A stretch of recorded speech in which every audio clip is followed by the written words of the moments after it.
You should pick that fat, juicy cigarette butt from the tray, light it up, and smoke the living shit out of it. The living shit. Your mesolimbic reward pathway does not mince words. It wants smokes.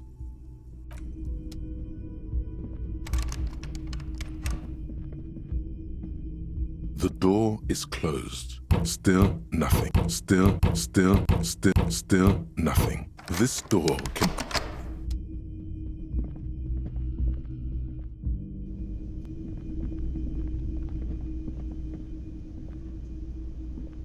Yes? Can I help you? You look like shit. And I don't mean that as a metaphor.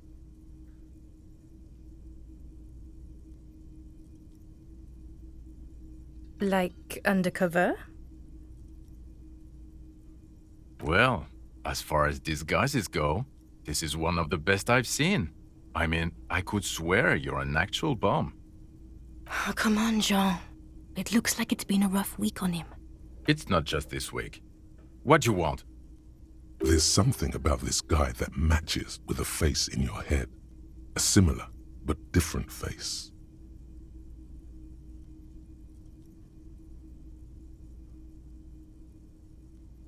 Watch out for yourself. That voice, so very familiar. Did you hear it when calling to your station and reporting your badge missing? Oh, really? I wonder where.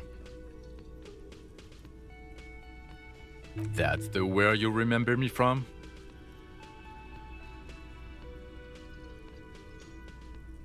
Okay then, it's probably a coincidence. People sound alike. Goodbye.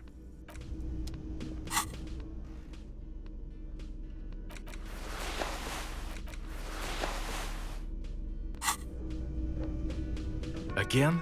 I can't believe this shit.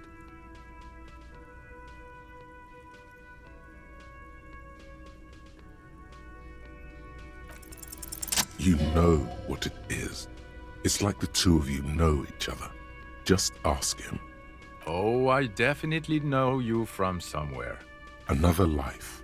Yes, from another life. A different life. Maybe the life of a police officer belonging to the ranks of the... To what station do you think you would belong in this alternate and totally fictional reality?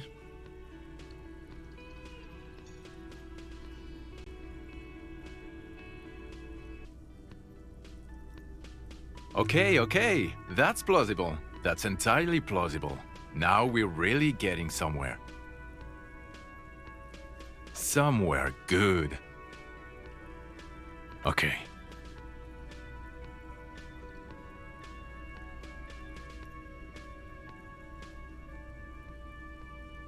Let's be crazy. Let's say you and I are partners. How's that for a thought experiment?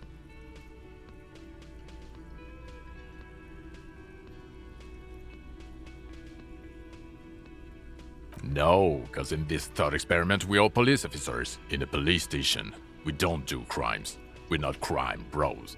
Come on, stop it. Oh no. You see, I enjoy watching other better cops solve crimes. And let me tell you, it's been quite a privilege seeing you work. This isn't helping. You're not going to believe this, but police officers.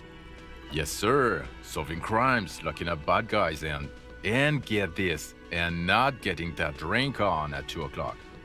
Just some regular boring motherfuckers in suits and uniforms. Nothing spectacularly extravagant like you, the far-out son of Lang. Oh, it's you eccentric genius. I mean, with your unorthodox approach to police work, it has to be you. Not even a little bit. It's an urban myth about an officer who is so far undercover he can't remember who he is. As I say, it's just an urban myth. You are not the son of Lang.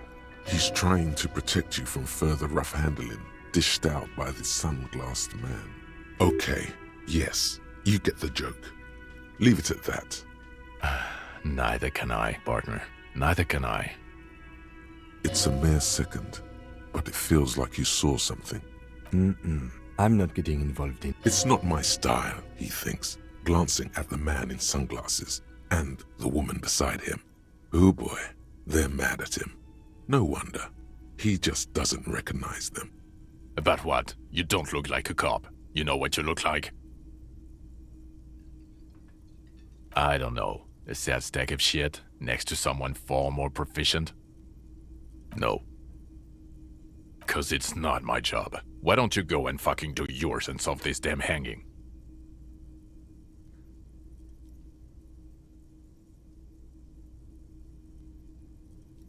Or, we could go back to doing our jobs. This was stupid. No.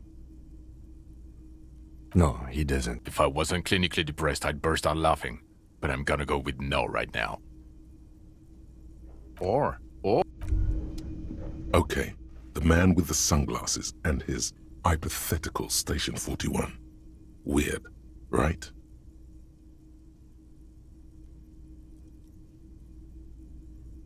There's something missing here. Something you can't put our finger on. You know what? Just ask him. I know it sounds crazy. And yes, just cross it off the list. It's... Again? I can't believe this shit. I'm going to say no. Just to see what you'll say to that. What'd you say? Okay? Jean, he said okay. Give it a... Okay, I was clearly wrong. He is a firefighter, male nurse, animal control agent, something of that kind. Not a cop. Go on with your cop work. Don't let me stop you again. The woman in an RCM patrol officer's uniform winces as she notices you. I would really prefer not to talk to you right now. A patrol officer is the lowest rank in the RCM, below lieutenant and sergeant. I'm definitely not the cavalry. Yes, I am. I know. Here's the real deal. It's hard to tell whether he's sarcastic or sincere, but if you had to guess, you would say the lieutenant is being sarcastic. I don't know. I mean, why would I want to talk to you?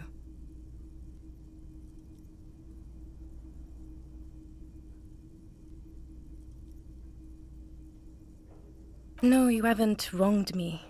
It's okay. Okay, fine. Let's talk. What did you want? What does one talk about with a fellow officer? What precinct? Am I from? God, he doesn't know. Fucking deranged lunatic. You're getting an intellectually unsatisfying vibe from this conversation. Maybe you're doing something wrong. God damn it, you leave her alone. Keep your weird bullshit to yourself and be professional for once, for fuck's sake. Can I actually help you with something? Yes, of course. Preposterous. I mean, you would remember if they were, right? Who forgets their squad mates? Of course I'm with him. Why do you ask? Well, he's not. He's a sack of shit barely kept together by crazy glue. But at least he tries, unlike you. Please, let's not turn this into another exchange, okay?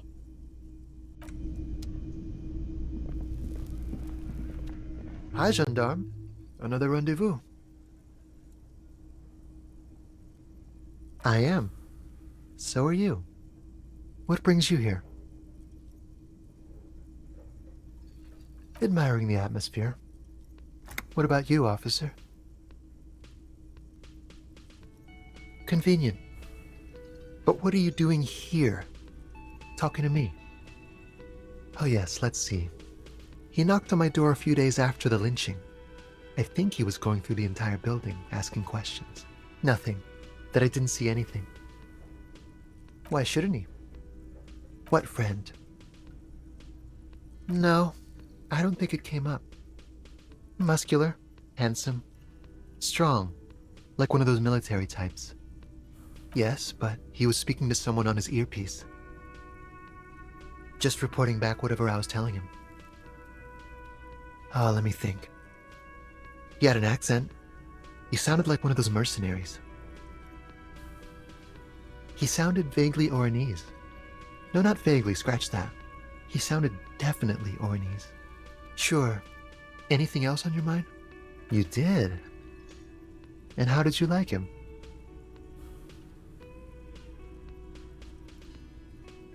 Aw, shoot. Why not?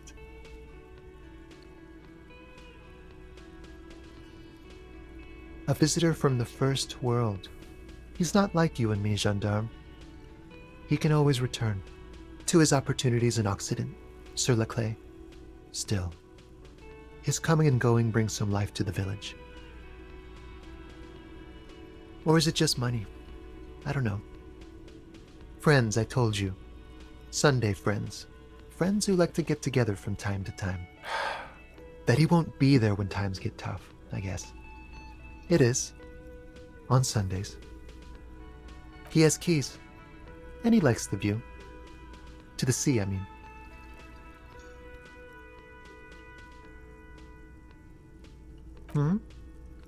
What about me, gendarme?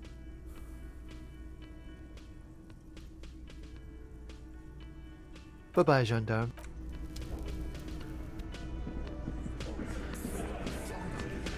Behind the dockworkers, a ceiling-height window.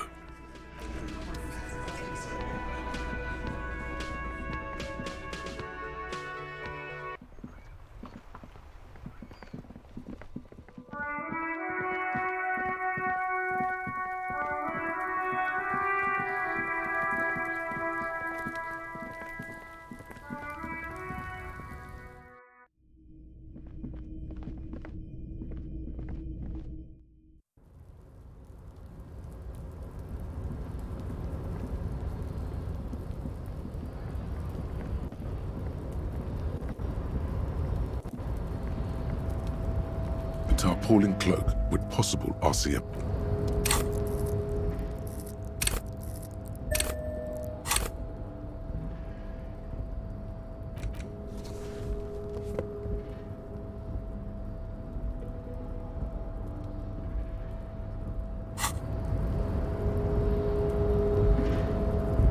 The tarpaulin cloak with possible RCM markings is still caught on the railing.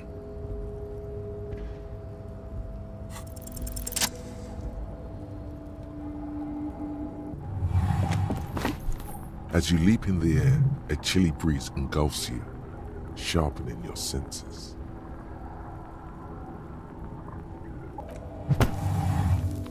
As the concrete floor welcomes you, you realize it's been a while since you felt so alive, alert, capable. Must be the adrenaline. I knew you could do it. My climbing down might not have been as disco as your jump, but at least we can explore the harbor now. With your feet firmly planted on the concrete, the noise of the harbor rushes back in.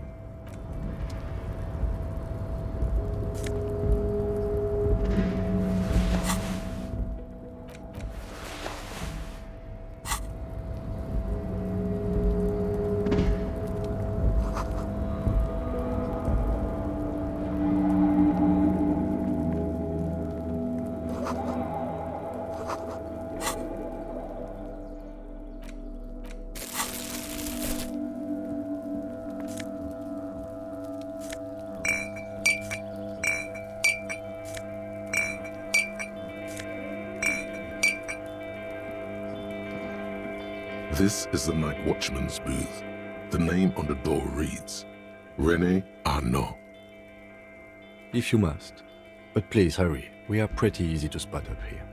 Nothing incriminating catches your eye.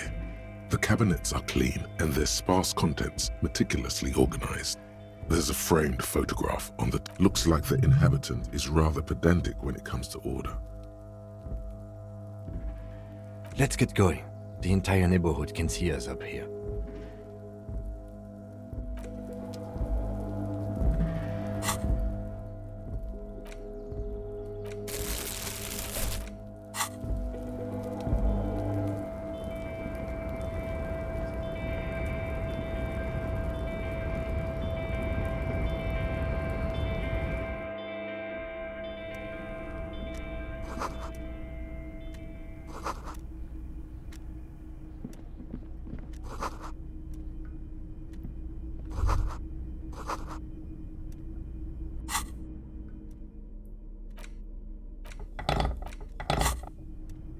On second glance, someone has forgotten to properly close one of the drawers. It's unfortunate for the union to just leave their paperwork lying around like this. Let's see what's inside, he thinks. The drawer opens smoothly. Inside is a well-organized selection of brown folders. Hundreds of documents containing logistical data. Two kinds of transactions stand out. Materials coming into Revachol from the outside world, from Muindi, Grad, and even Ilmara. And the same materials being handed over to companies inside Revachol, Kuron, Coal City, La Delta, and Jamrock are listed among the many districts where the imports are being sold.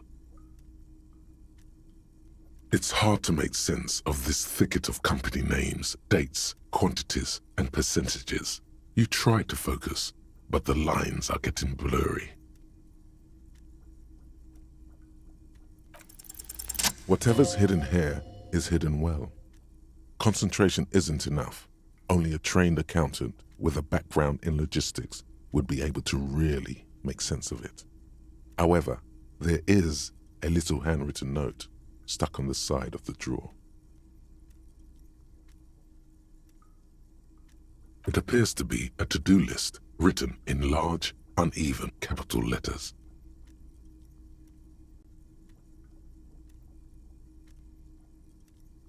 Remember, Leo, Everart's shoes, special whirling borscht, water Everart's plants, sweep office floor, more banners. All items on the list have been crossed out and the note itself is crumpled. Evrart Clare, probably. The head of the Debarders Union. One of his aides must have left it. Nothing incriminating here. The special borscht seems a bit odd in the list. Remember, Leo, all items on the list have been crossed out and the note itself is crumpled. The drawer slides.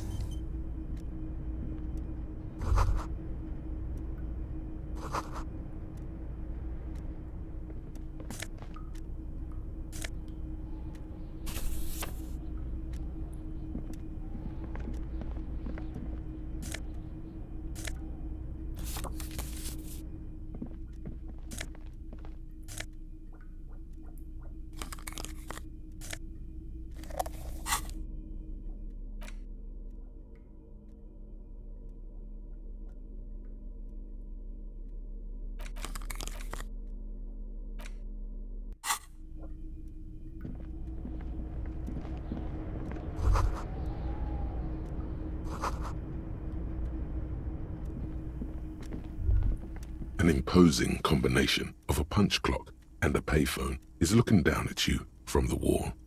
A note on the side says, "Tokens unavailable due to strike. Use change." The machine swallows your coin and seems to be waiting for your next move. Your fingers run over the dial pad. 005. That's the dialing code for Revachol. 4952. And a moment of hesitation before entering the final numbers. 993. Calling. Still calling. Then, Video Revachol, 24-hour video rental. We rent 8 and 10mm film for home use. This is Lamy. How may I help you? the voice of a youngster on the other end sounds as enthusiastic as that of a man walking towards the gallows. Video Revachol is a 24-hour video rental. We rent 8 and 10mm film for home use. This is... No. Sir, I don't know. It's a video rental. Maybe you rent videos here. Maybe you called to extend your rental period? Do you need to extend your rental period? If you need any further assistance, you can visit us on the corner of Voyager and Main. I can't help you over the phone. Are we done? He thinks you're pulling a prank on him. The call is terminated by the other party. You're left with the discomforting sound of the disconnect tone.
control panel with several knobs.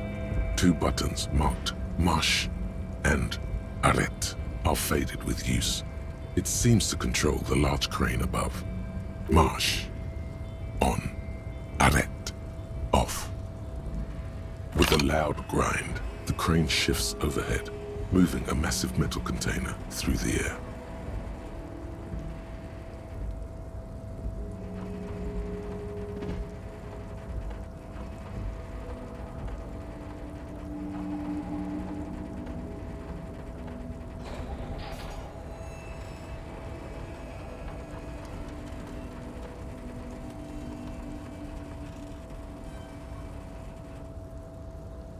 And, with a surprisingly quiet thunk, the crane places the container down. The harbor sleeps as the strike rages in the distance. The crane can rest again, now that its purpose has been fulfilled. Moving this container, of course. For this purpose it was built. For this purpose it has acted. And now it will rest. I can't see how that was worth the records, except for seeing the crane in action, which I admit was satisfying.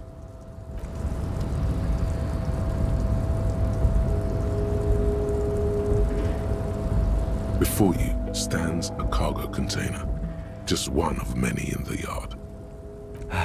Is this like your thing with that wall again?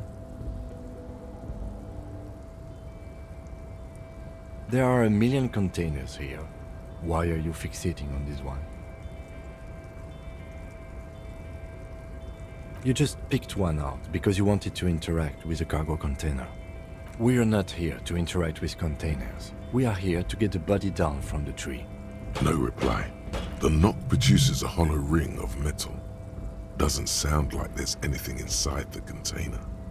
You attempt to turn the handle, to no avail. To your left, the lieutenant considers your actions with some puzzlement.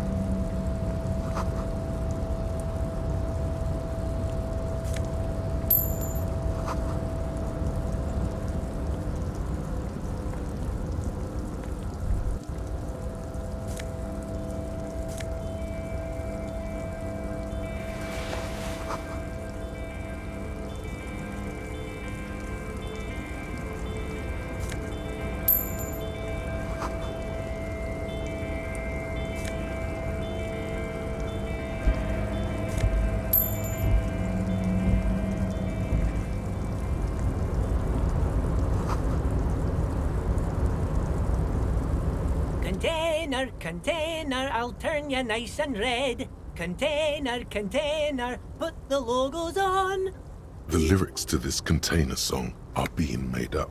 The accent is so thick, it's impossible not to notice he's Ubi, from the vanishing peninsula of Ubisunt on Muindi. Container, container, used to be Wild Pines. Container, container, now belongs to Evrart. Evrart, Evrart, Evrart, he looks after everyone. Huh? Well, hey there. How can I help you, mister? The look in his deep blue eyes is as sincere as you've ever seen. Kind of makes you feel like an arsehole for no apparent reason. I see you are not a union man, mister.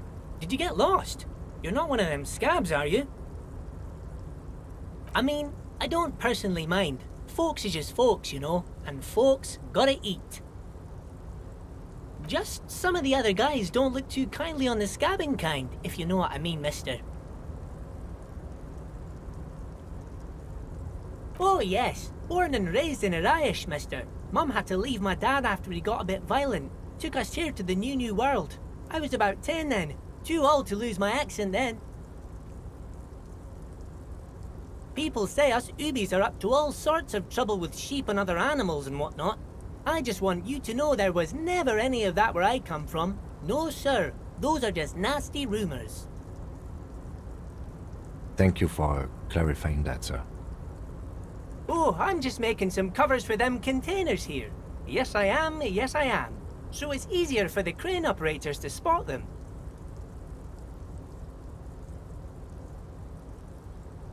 Sure, mister. About what? Oh, most of the guys are down at the gates, keeping the scabs from coming in. We're on a strike. The whole union is. You don't have to work when you're on strike. Ha! We haven't worked for 2 months now. So no one is working? Not everyone is down there, of course. Mr. Evrart is in his office, where he always is. And Jean-Luc is guarding the gate. But Titus and his boys got into some drunken trouble and Evrart sent them on a nice vacation. For a week or so. Oh, I'm not really supposed to talk about that. That's union business. Him and his boys stirred up something in town. Probably drank too much and got into a fight or something. I heard Mr. Evrart telling them to take some time off. I guess the boys got a bit too rowdy and had to let out some steam. I don't really know the details. That's just how boys are, you know. I haven't been in a fight since I was in middle school. Easy, Leo. Let's keep this on the hard ease. Look at him. It's not going to be anything useful anyway. Don't fight it. Better to go with the flow.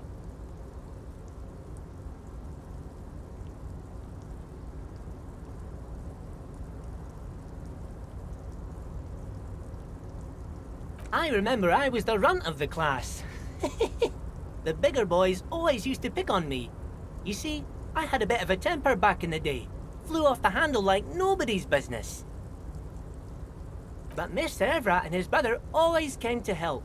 Once they beat old Noel Becker so bad he needed stitches on his head.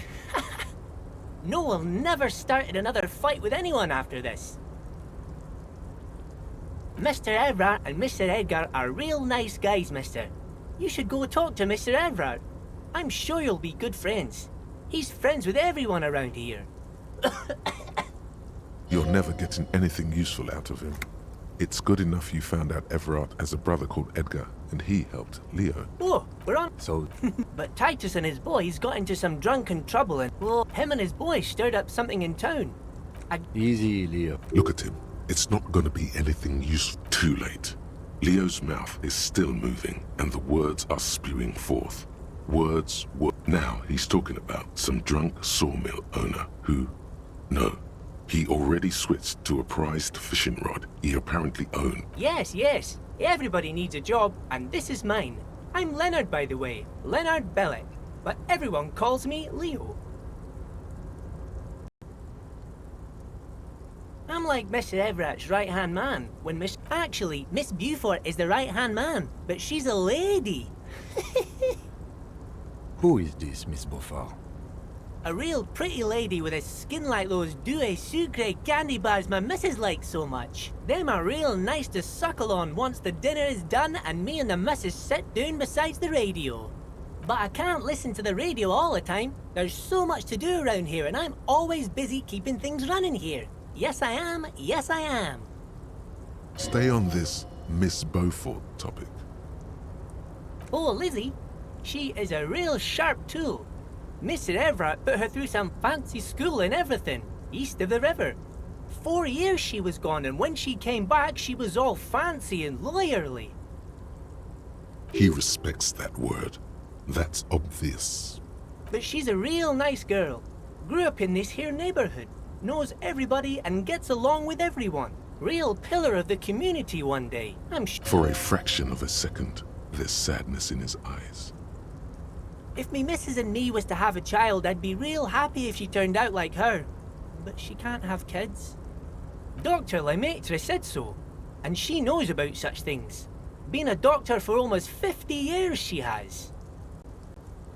Law school? Could she be talking about the union fixer, aka the gardener? Looks like it. I'm not sure what a fixer is, but she is a real nice girl. Smart as a whip, too. Telling the gardener you know her name might throw her off. Perhaps something to consider later. Oh, yes, yes. I leave all kinds of notes for myself. That old head of mine ain't so good at keeping things in no more. I almost forgot about the borscht. Oh yes, I've been taking special whirling borscht to the men every day since the strike started. It's very, very good. Makes a man feel so warm and happy. I feel like I could take on Mr. Renadan's boar dogs every time the lunch is done. Yes, yes, I'm taking it to them. The borscht keeps them happy and in fighting spirits. Makes you all warm inside. They brew it in the whirling in rags.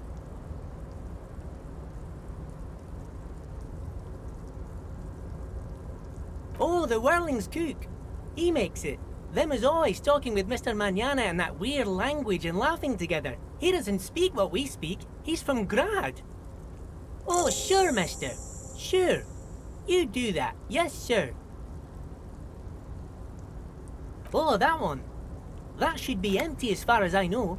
Lots of containers here have nothing in them. They're just waiting to be loaded up. Told you.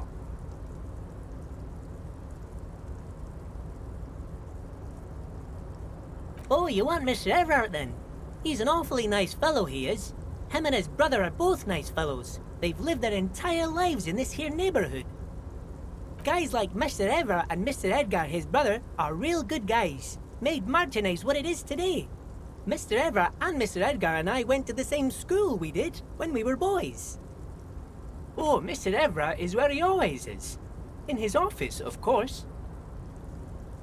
Bye-bye now.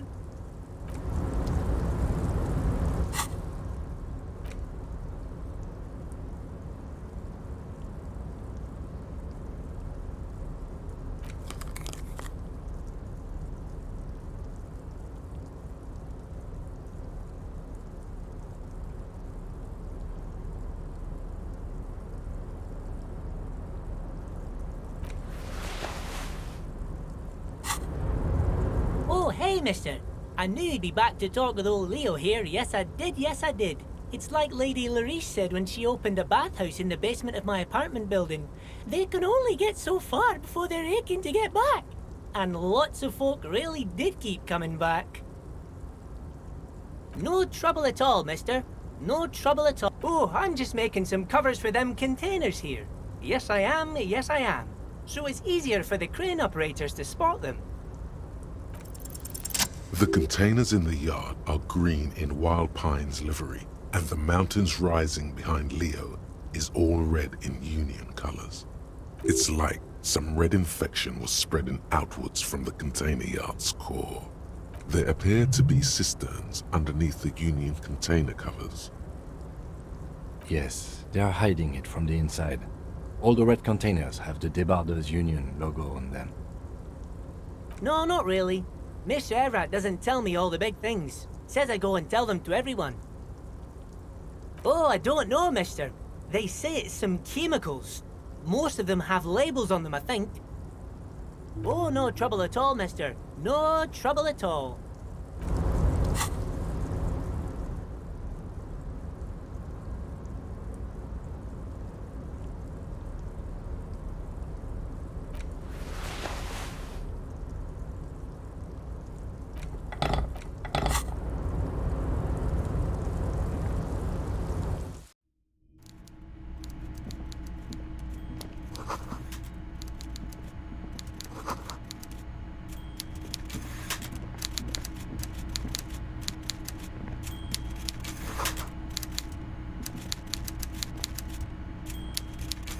Before you is a walrus of a man seated behind a large desk.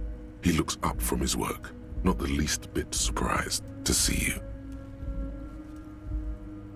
With great effort, he straightens himself up in his chair, yet says nothing. He simply stares at you. Welcome, Mr. Dubois, Mr. Kitsuragi. It's good of you two to stop by. Please, have a seat. I'm Evrart Clare, head of the Debarders Union here in Martinez. I'd offer you my hand, but unfortunately my health prevents me from getting up. You understand? He looks extremely comfortable. The tiny folding chair, on the other hand, looks like a torture device. You go ahead, detective. Whatever he has in store for you, it can't be good, he thinks. I'll do my best. Forget about that. What's with this Dubois stuff? You're getting some seriously bad vibes from that name.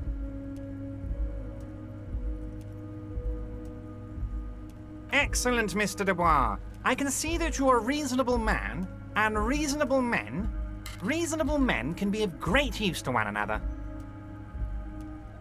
So tell me, how can the head of the Debarders Union help a representative of the Revachol Citizens Militia today? The chair you're sitting on has got to be the most uncomfortable chair in the world. It's violating your backside.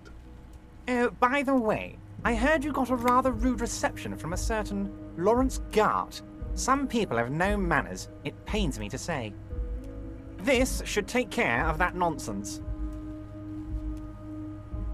It should be sufficient to cover your expenses for a few days and patch over your differences with a cafeteria manager. Go ahead, take it. Wow, that's 25 real. That's good money. You need it. Yes, I know Lawrence. He's a real character. No union man in him. A real piece of work, that boy is. With a grin, he points to the checker game. It's like you're on a game show. At least don't thank him for it.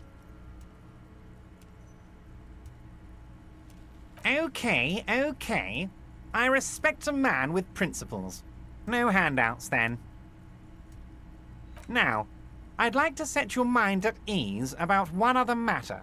Your lost gun. Let me assure you, Union people are on it as we speak. I've got my best hounds looking for that lost gun. His slug-like lips move, but all you hear is an echo. Lost gun, lost gun. The world is swallowed by a black hole of fear. Only two words escape its gravitational pull. Lost and gun. Are you all right, Harry? You seem anxious. Don't be. Everything's going to be all right. It's not like you left it loaded. You didn't lose a loaded gun. Local children aren't out there playing with it right now, pointing it into their own mouths. It's in a safe place. I just know it. I have a feeling everything's going to be all right. It was loaded. There were 2 bullets in it. You always keep at least 2 barrels loaded.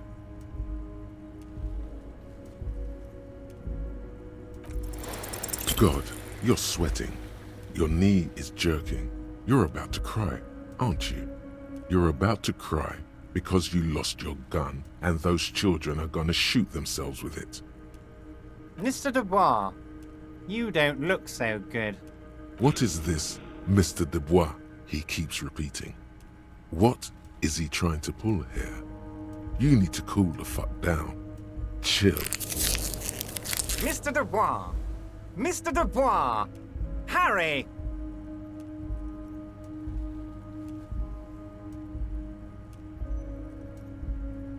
Mr. Dubois, are you okay? Can I get you a glass of water or something? Are you having some kind of medical emergency? Maybe you could use your hands somehow, in a kind of throw-in motion, like you're throwing that Mr. Dubois act right back at him. He's Mr. Dubois.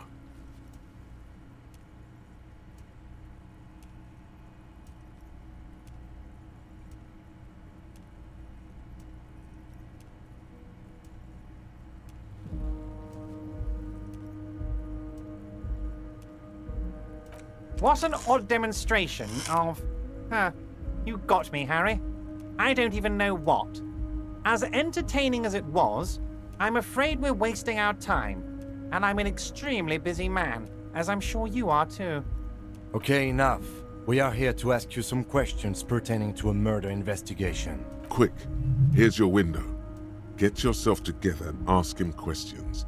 Police officer questions. It is about time to stop embarrassing yourself. Questions will help you regain some of your lost dignity. Harry, honestly, I'm just relieved you didn't get a hernia. A man your age...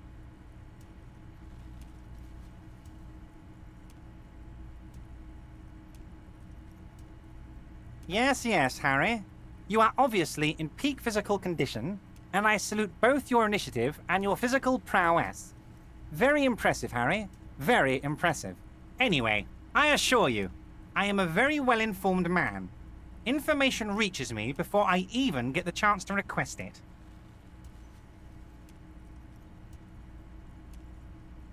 What? Harry, how could you say that to me? You know I appreciate a joke as much as any Johnny Fat Guy, but I can't take slander. Are you actually investigating this?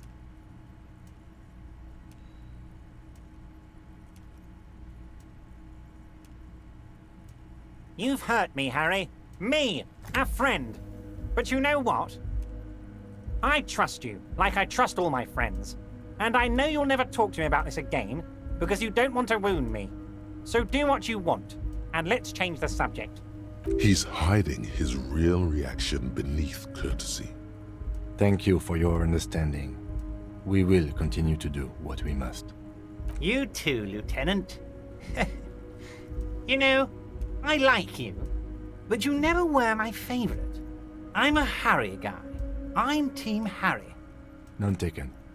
Did we have anything else to do here, Harry? You might have noticed there's one hanging on a tree behind the hostel cafeteria. Oh my. Don't take this question personally, but why would I get involved in this matter? Mr. Clare, the man was hanged with a cargo belt, a steel-reinforced cargo belt. It's safe to assume the Union had something to do with the murder. Besides, getting the body down would benefit all of us. It's a stain on the neighborhood.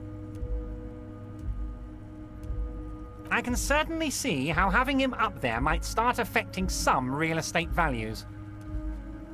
But of course, all joking aside, I am going to help you. Jean-Luc, my boy, I'm sending 2 police officers down. They have a dead body in a tree problem they need help with. Namely, they need it to be taken down. And, Jean, please take it easy with the race signs. He's had enough of that. You can find Jean-Luc down at the gates, but you already knew that. Anyway, he's going to help you. Yes, your lost gun. My best men are on it. They're turning every stone, searching every playground, asking kids, grandmas, everyone. Your gun will be found, Harry. Let me assure you of that. It's just a matter of time and effort. The only way to find it seems to be working with him. He might even be holding your gun hostage.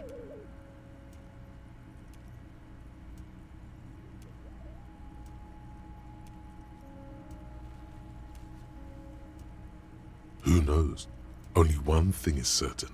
If you work with him, you're going to get it back. And working with him might be the only way to do it.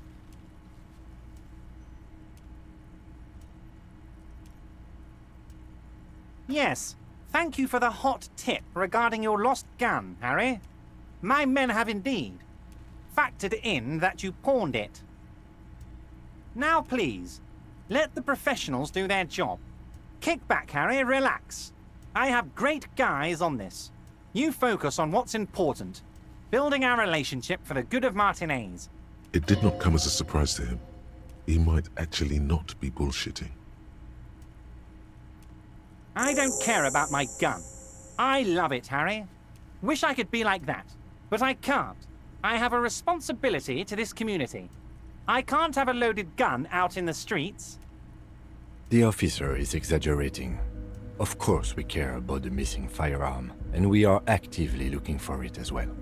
The lieutenant is concerned about the lost gun and feels that the fact you haven't prioritized looking for it is unfortunate, if inevitable, and doesn't put the RCM in a good light. Excellent, Mr. Kitsuragi. That's excellent news.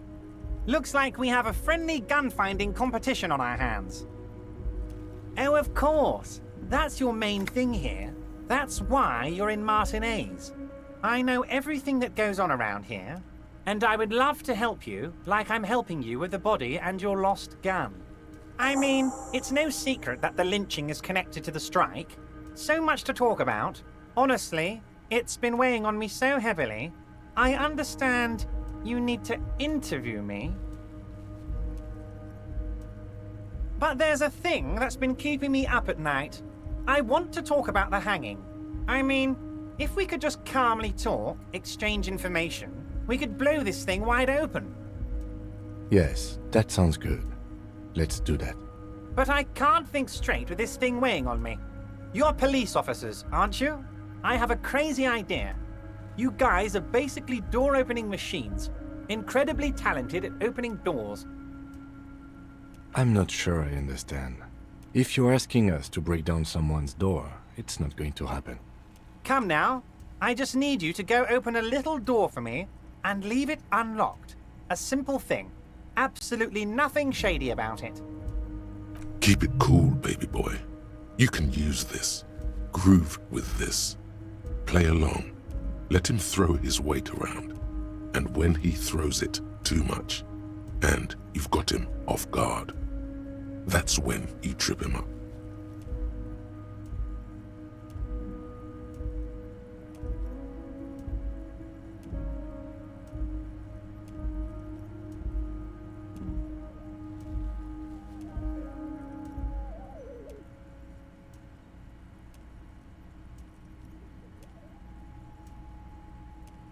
Harry, my dear friend, I am what people call a local bigwig. I know everything that goes on in Martinez. Harry, I'm a very busy man, and more importantly, I don't have that extraordinary physique you do. You look like you could run around all day. You want to send someone a message that the police are working for you. I repeat, I'm a very, very busy man, Mr. Kitsuragi, and therefore I must occasionally enlist outside help. So what will it be, Harry? Oh, no one's. It's just a weasel. A weasel. A loud blabbering weasel. When weasels feel no one is watching, they start acting foolishly. Just go there, unlock the door, and leave it open. It's been such a burden on me, Harry. I just want this to be over so I can discuss business with you. Harry, my dear friend, I am what people call... Of course, Harry, I understand. But if that's the case, I don't think we'll ever find your gun. Even worse, we won't be able to speak like equals about the murder. Perhaps this was just bad timing for you. Know that you can always come back to me. I really hope you do. For your sake, my sake, and for your gun's sake too. Yes, we both understand what you meant. This may be the only way, he thinks. I won't hold it against you.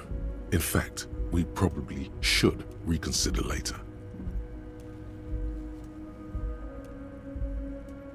I don't know what that means, Harry. Shady brew? There are so many moving parts in my operation, I can't keep track of them all. You know what? Don't even tell me. Whatever it is, do it. Surprise me. Just one thing. If you can, make it even shadier. He sincerely has no idea what you were talking about, and he doesn't care either.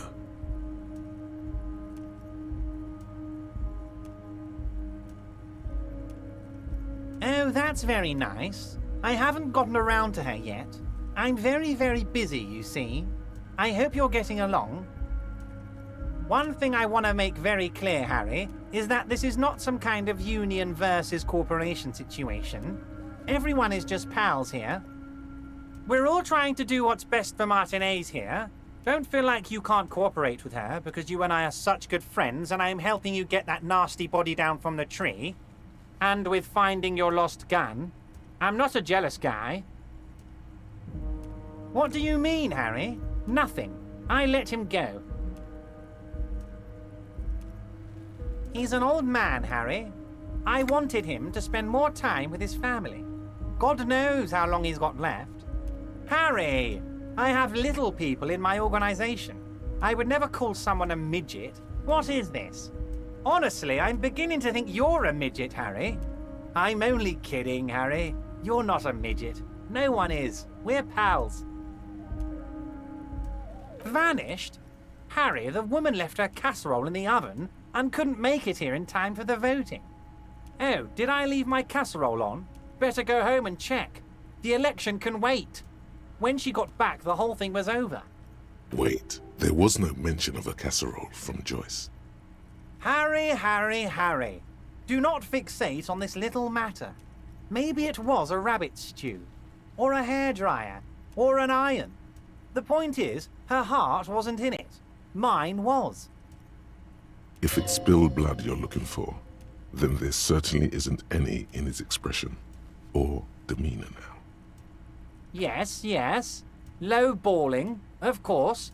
This isn't a casino, Harry. Real people, real livelihoods are at stake here. But everything's a casino for those rich types.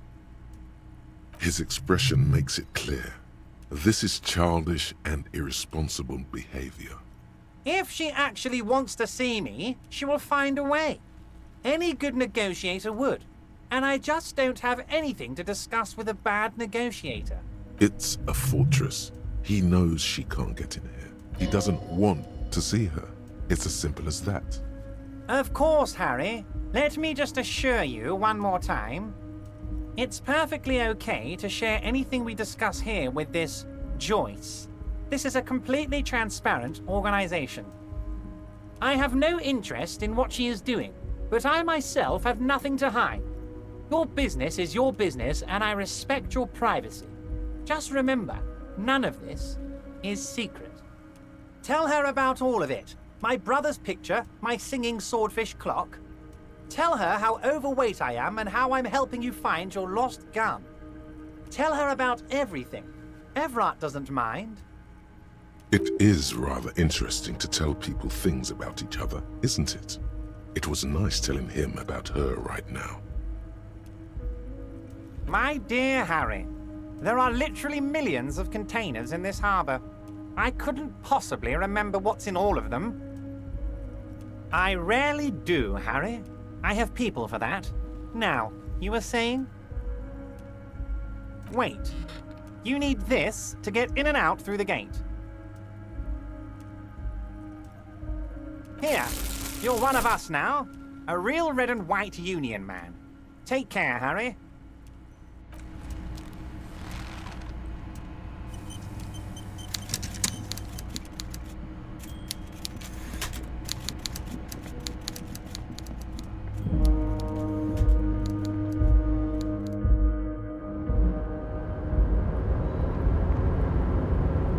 Oh, hey, mister.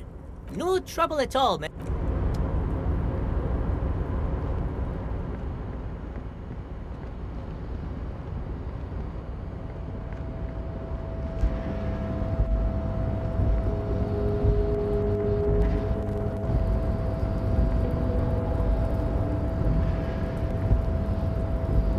You're back before the cargo container. Its drawer has not lessened.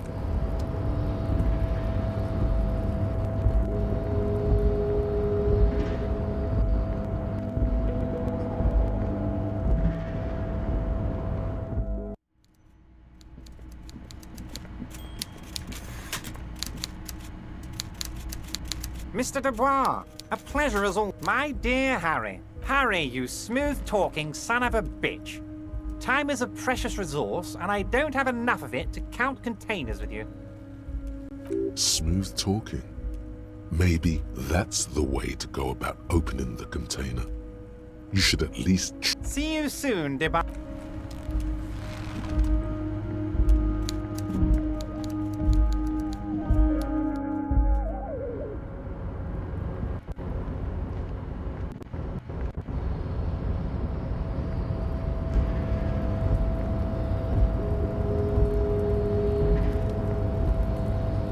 You're back before the cargo container. Its drawer has not lessened since you were last here. If anything, it seems to have grown slightly.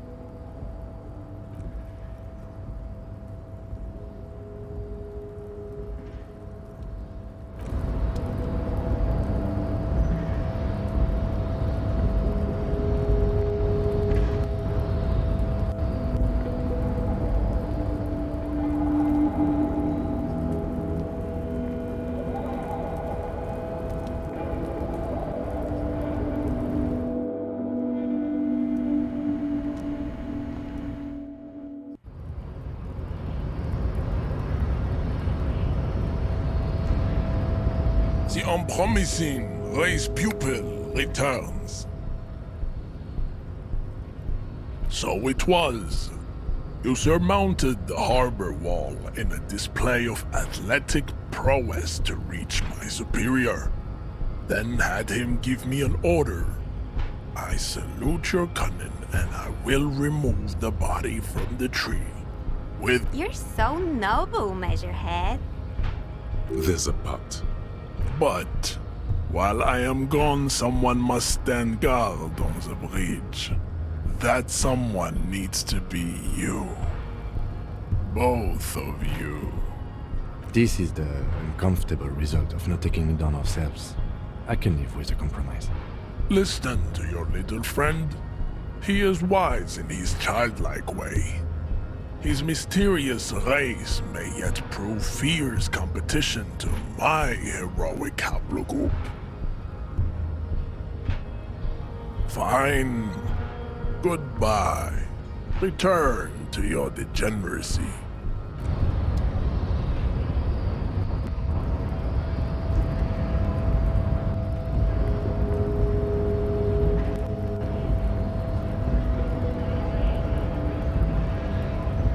So, how'd you like our harbor?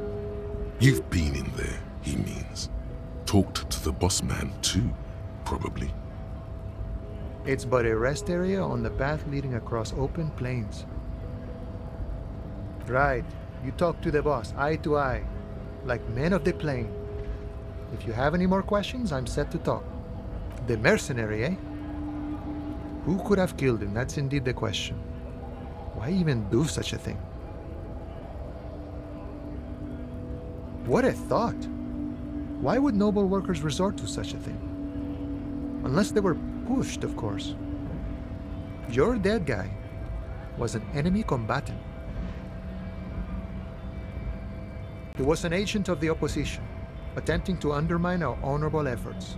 I ain't the murdering type, but that's just me. Large organizations like our union have all sorts of men, with all sorts of skills. Understood. This has been of limited use. Still. No problem. I wish the best to you in your search. The mercenary, eh? Who could have killed him? What a thought! Your dead guy was an agent. I ain't the murderer. Understood. No problem.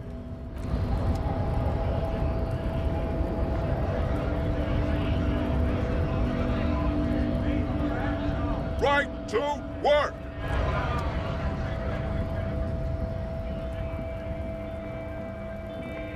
Looking for something, Hunt? Come to tell me. Oh, not much anymore. The strike. Apples. Apples. It's exactly. Look. Oh, I'm here to pick. Damn, you're not gonna get more out of them on this.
Hi, Ace Detective.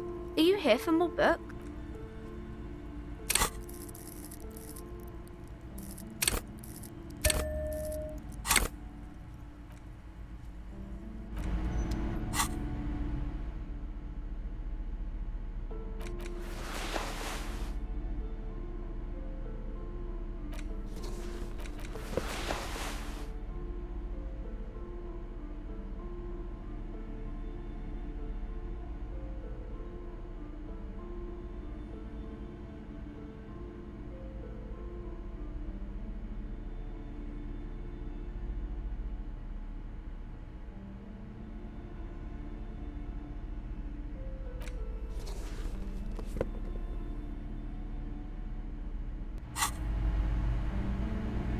Hi, Ace Detective.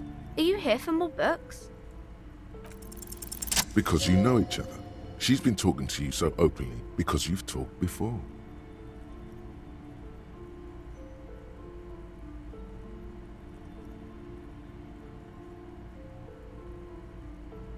Yes, I used to stand out there all the time, before Mother told me to focus on my homework. You've been running around all week without your shirt on, sir, apologising to everyone. I don't really understand what you've done wrong. Of course, you stopped by a few times. You certainly look better than the last time I saw you. No, you don't have party eyes anymore. Party eyes. Yes, of course. That makes sense.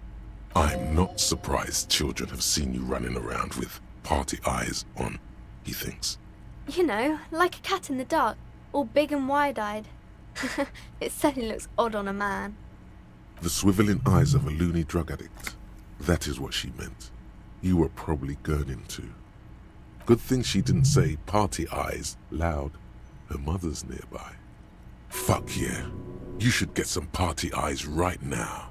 Snap those sequins on you, boy.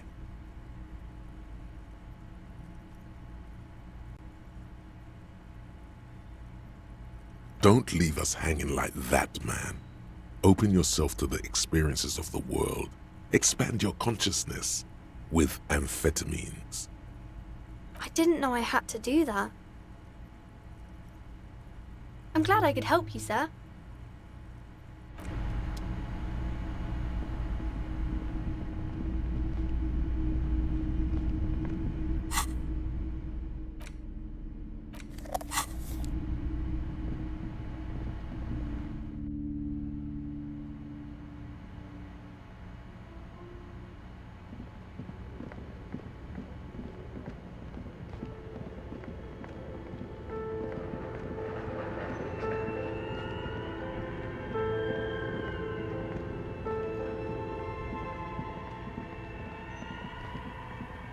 Oh, it's you again. Are you looking for a die? Very good. That will be 7 real for one custom die. Here's the cursed die you ordered. The phrases read, God is indifferent. Take all. Lose all. 50-50. Nothing happens. And pale. It's a die. Try rolling it. You throw the ball on the floor, and it ends with one of the phrases facing upwards. God is indifferent. Good. Now roll again, detective. It lands on exactly the same result. God is indifferent. It's a sphere pretending to be a 6-sided die. Each roll will end with one of the phrases facing up. The die originates in Ilmara, where it was used for cleromancy. Except I've weighted the die. When you try rolling it, you realize that each time it gets you exactly the same result. God is indifferent. This is our curse. Good luck, officer.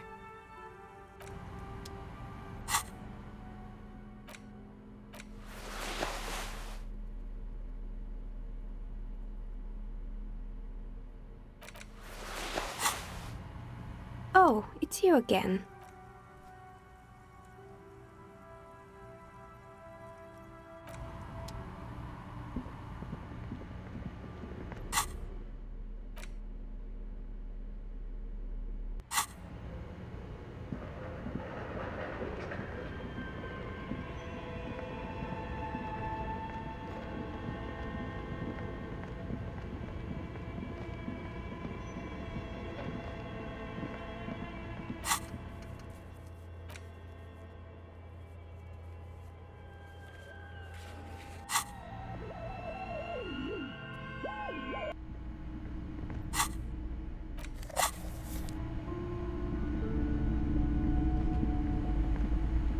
What have you found?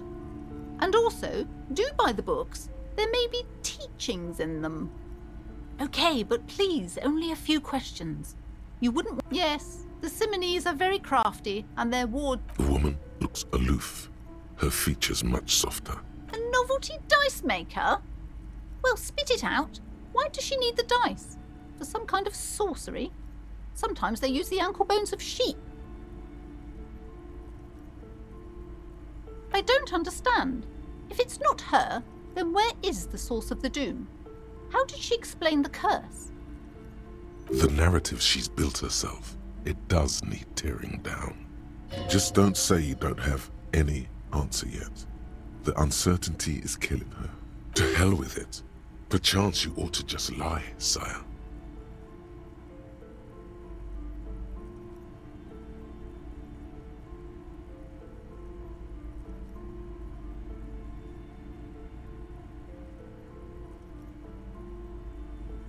You're telling me that you went in there and didn't find out anything about the curse? Of course. I should have known better that the investigation's over. I don't want you going in there anymore. You're only angering the psychic weather. Wow. Total psychic collapse between you two right now. There was never any other way this could have gone. She's just too far gone. I am sorry we had to disappoint you, ma'am. Can you make...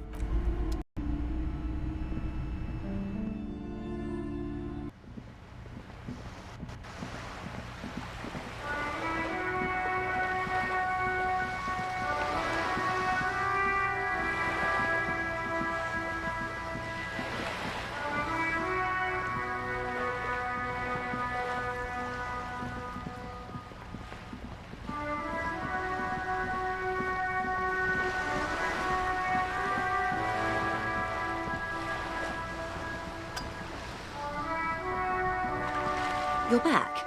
Good. What can I help you with? You have? And how did you like Mr. Clare?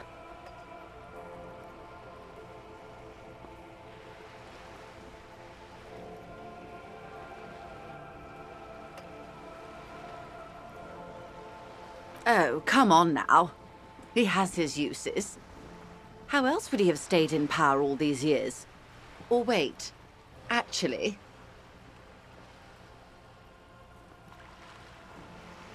corruption. That's how he's done it. Fantastic, Verm-like corruption, reaching into the bowels of the earth. The position of my unusual colleague does not reflect official policy. I hope you understand. The RCM does not pick sides. Of course. And I don't expect you to share anything he told you with me. I'm not a corrupt Verm myself. How could I stop you? Are we not human?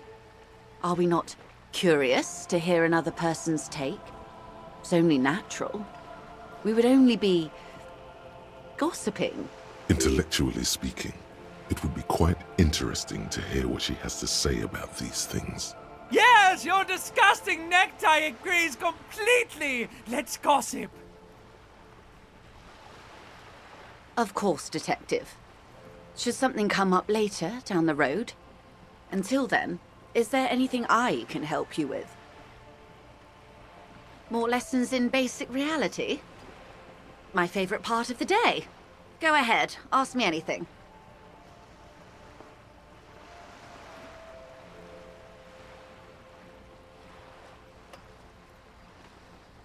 It's a neurological disorder caused by a lack of vitamin B in the brain.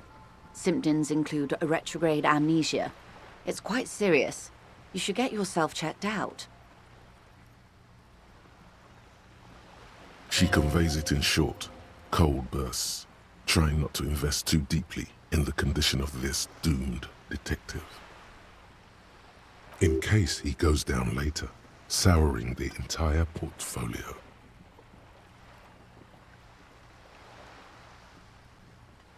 It's not just me, Detective. All of Martinez has placed its chips on your success. I pray we've all bet wisely.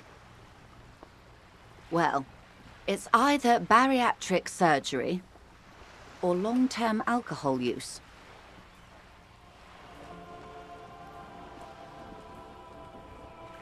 She nods, slow. Yes, and perform autoerotic asphyxiation on yourself with your funny necktie, out in the open somewhere.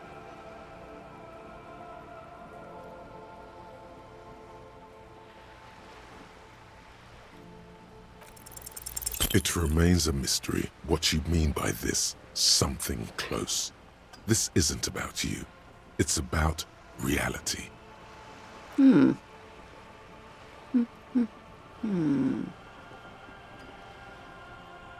won't maneuver her way out of this one.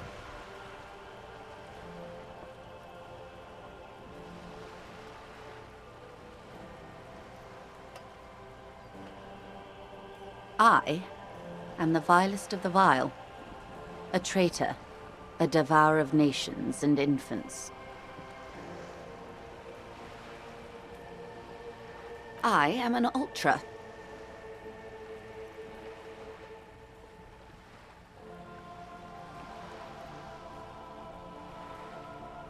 An ultra-liberal. It's a type of liberal. From the revolution. It's, not the moderate kind. Haven't you heard? I am a nether creature of the Forbidden Swamp. One of those who pushed the king under a shit wagon and betrayed the revolution. I can see you thought I'd gone extinct. No sane person identifies as an ultra-liberal anymore. Not in broad daylight. You're a centrist at heart. A real moralist. Tell me, now that I've uncoiled myself, do you find me frightening? In her green eyes, you see a mixture of truth and self-satire. Decades of guilt and pride. Forgive her. But only because you like pearlescent teeth and those light green eyes.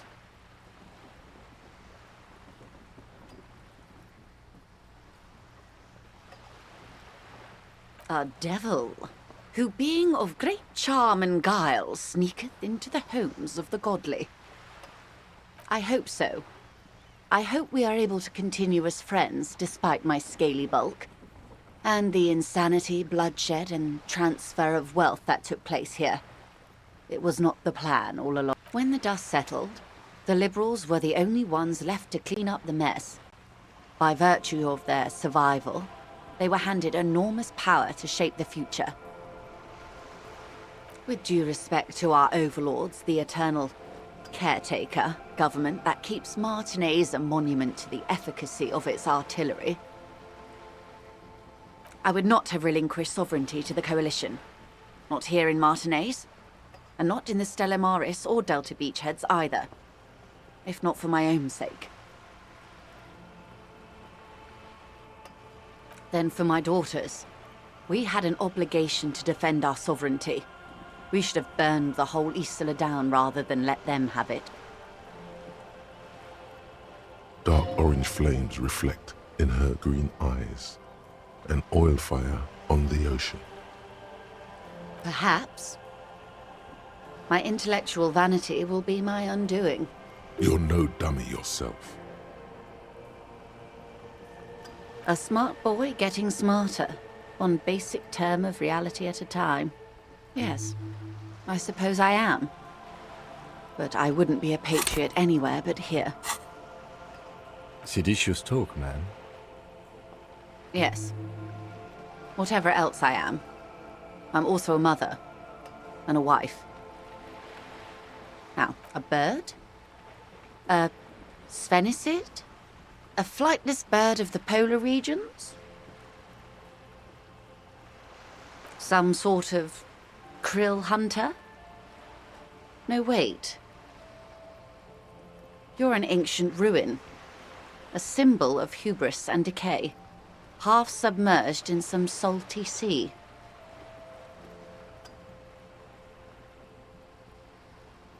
Of course you're not, my dear. I'm just terrible at guessing games. Ah! This is the pier of Rue de Saint-Ghislaine, 33A, where the tenants have been kind enough to rent me a slot. Or two. A pre-revolutionary tenement. Old buildings are called tenements, you see. And new buildings, bâtiments. After les bâtiments nouveaux. But 33A and 33B are not nouveaux. They're old. This one used to be 8 to 10 stories tall. A real high-rise by the standards of the last century. Built to mirror the skyscrapers across the bay in the Delta. That was before the war, of course. Mostly the urban middle class, I believe. This was once primo real estate, before the cannons lopped 4 or 5 stories off. Splat, splat. You could be wrong, but from here it appears as if she's running the brush across her throat in a soaring motion. Wonderful. The girl in the old lady rags looks like a sullen and rebellious member of a teen infraculture. Yes, you and I belong to the supraculture. We're common, the herd. The music on the radio, the food in the chain restaurant, those are all too popular for the girl in the old lady rags. She prefers a fantasy world, an infraculture with its own dress code and vernacular. It is an illusion, I'm afraid. There is no refuge from the supraculture. I can't. That's how simple it is. One may dye their hair green and wear their grandma's coat all they want. Capital has the ability to subsume all critiques into itself, even though... All right, what next? Glad to have been of assistance, the little that I know.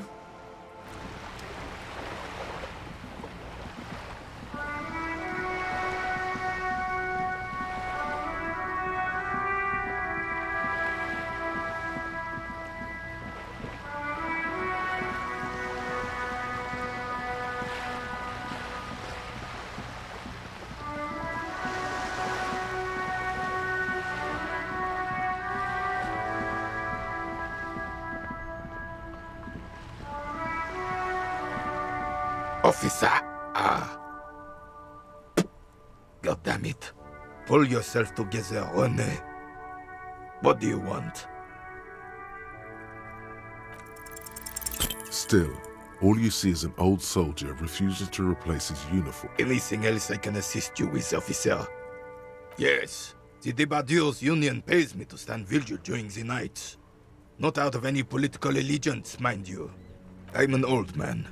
Don't sleep more than a few hours every night anyway, and money is tight. He feels like he has to justify himself for some reason. Yes, it does.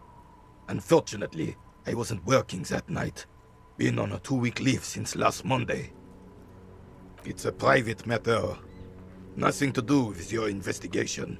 You see, officer, René is the kind of man who would rather die than admit he needs medical assistance or, God forbid, sick it.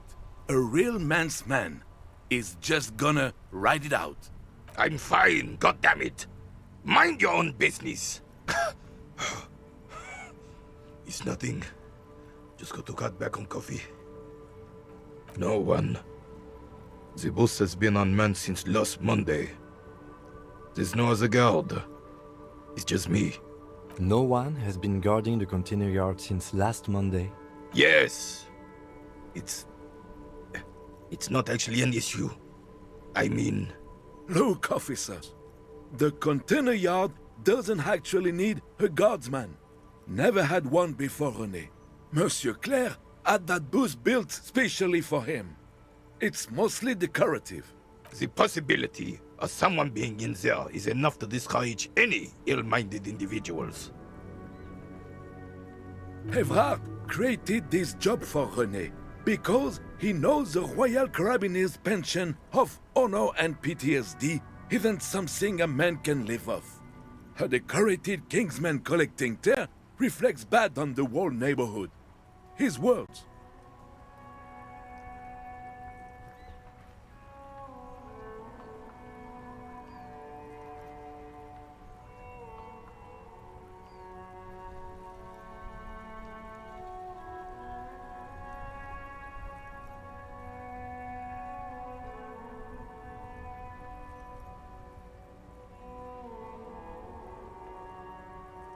Look, officer, can we conclude the topic of my guard booth now? Yes, like I said, I would be up anyway, so might as well keep an eye out. He keeps my senses sharp. Still, Anything else I can assist you with, officer? It is such a pleasure to see